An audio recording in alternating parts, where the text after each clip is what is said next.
Welcome back to the new adventures of the monad.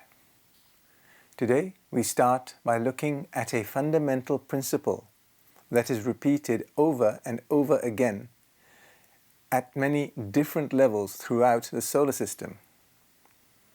These are the 7 great stages of involution and evolution. The classical way of looking at this is that there are 3 stages where spirit descends into matter and life is evolved into form. In the 4th stage, there is a conflict between matter and spirit, between life and form. After this, the 3 remaining stages are of the ascent of spirit. The process that is occurring here is that life evolves through and out of form. As a Hylozoician, I do not see any distinction between spirit or matter, for there is always matter present, so how can you evolve out of it? The Gnostic view of the universe, which leads to the renunciation of all things material, is awkward, as we are incarnated on the 4th globe of the chain, and this is as dense as matter can get. So if we rephrase this concept of a descent from spirit to matter, we could say that monads descend into denser agglomerations of atoms until a point is reached where further descent is not possible. In this process, the monad comes to realize itself as a discrete point of created energy encapsulated within form. In the words of the song, "From here, the only way is up." Anyway, let's get back to the old analogies, because they are nothing if not poetic. During its descent, spirit may be conceived as brooding over matter, imparting qualities, giving to matter powers and attributes. The 4th stage, however, stands alone. Matter, having received or acquired various powers and attributes, comes into manifold relationships with the informing spirit. This is the great battle of the universe, the tremendous conflict between spirit and matter, the battle of Kurukshetra, or something like that, of the vast host of the 2 opposing armies, as Hindu scriptures describes the process. In the 4th stage of descent into this field is the point of balance. The spirit, coming into innumerable relations with matter, is at first overpowered.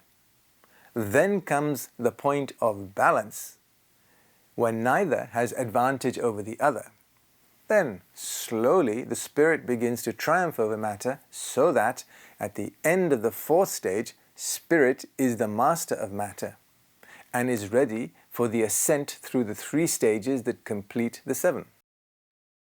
This poetic view expresses life as a struggle, rather than a carefully planned set of experiences that allow the monad to grow and reach its full potential, without there having to be a good guy spirit and bad guy matter. Here is a quote from Arthur Powell. "During the last 3 stages, the spirit organizes the matter, which it has mastered and ensouled, and turns it to its own purposes, shapes it to its own expression, so that matter may become the means whereby all the powers of the spirit shall be made manifest and active, being shaped into the perfect vehicle which the spirit needs in order to manifest itself perfectly." End of quote. This depends how you look at things. What is deemed to be spirit is in fact a lump of matter, a monad that is not particularly conscious. The way the story is told, you would think that somehow spirit was beating matter into submission for its own benefit. Where I would agree with this passage is that spirit, i.e. the monad, does, through the use of an envelope of matter, ensoul more matter. But everything in this equation is matter, and the process of ensoulment is as beneficial to spirit as it is to matter.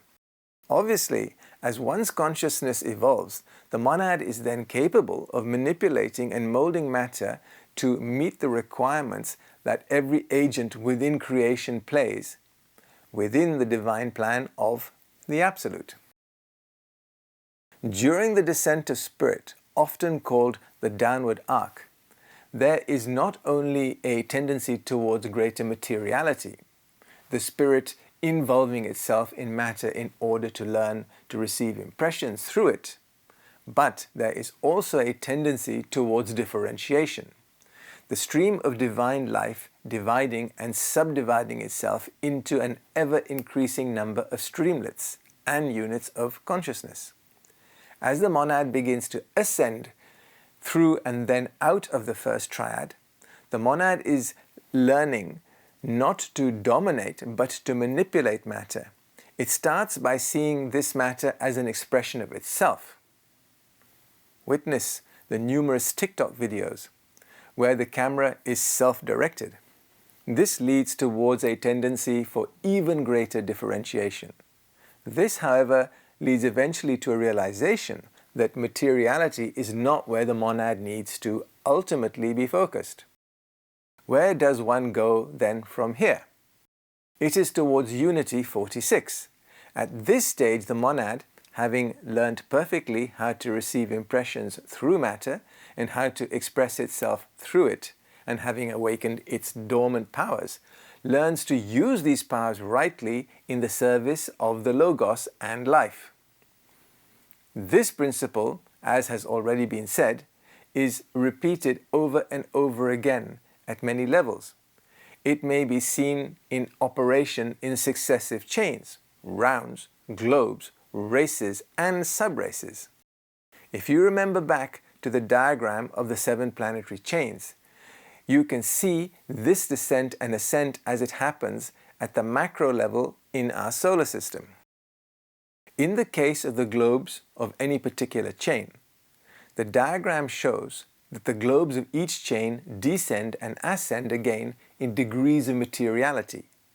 The 3 pairs of globes A and G, B and F, C and E in any chain are closely linked, but the earlier globes A, B and C may be regarded as rough sketches and the others, E, F and G, as the finished picture.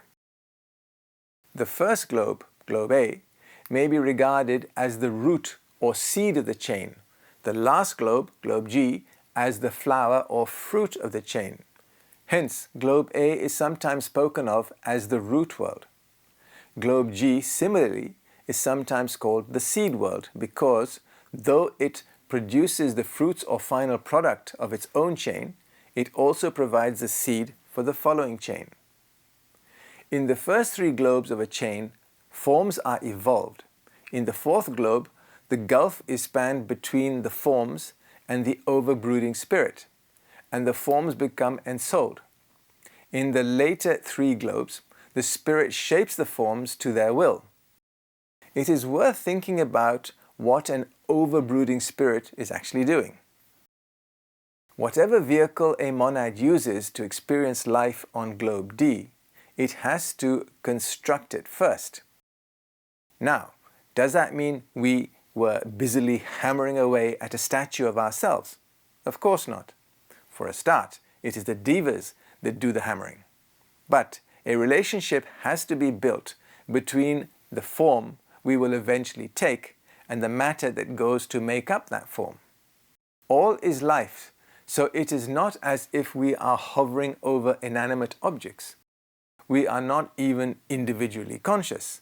But, however, there is a magnetic exchange between our monads and indeed the monads of all the 4 lower kingdoms and the forms of tertiary matter that they will be linked to in furtherance of their evolution. Remember, your body is not a principle. It is just a collection of tertiary matter that is assembled by friendly divas to give us a physical vehicle to inhabit on the lowest 3 subplanes of the 4th globe. When I use the term us, I do not just mean us humans, but animals, plants, and minerals as well. Remember, we were once them.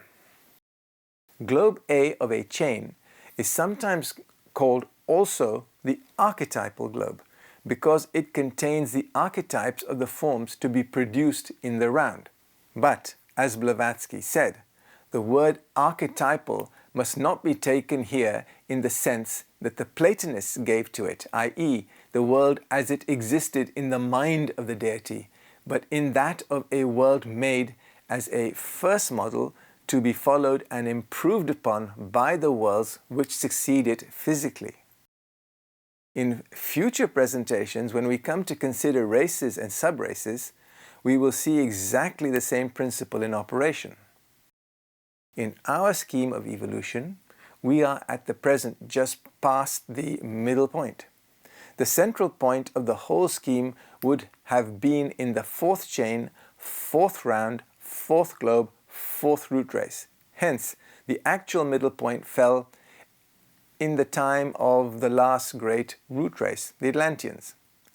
As the Aryan race, the latest to appear on this globe, is the fifth root race of the fourth globe, the human race as a whole is very little more than halfway through its evolution, measuring this purely arithmetically in terms of the stages through which it has to pass. What have we learned today? Spirit descends into matter and then gets into a big bun fight with that matter, eventually beating it into submission and using it as it wills. How does this happen? Over a series of globes, which are passed through 7 times each. The first 3 globes of a round serve as a sketch for the last 3 globes of the round. On each pass round a series of globes, a monad activates more subdivisions of the 7 subplanes of each envelope. On each successive round of a chain, the already activated matter is refined even further. There is a stage of perfection that is reached by each kingdom at the end of each chain. This will form the topic for discussion in the next presentation before we go on to look at the concepts of time and dates when all this activity is supposed to be occurring. Thank you.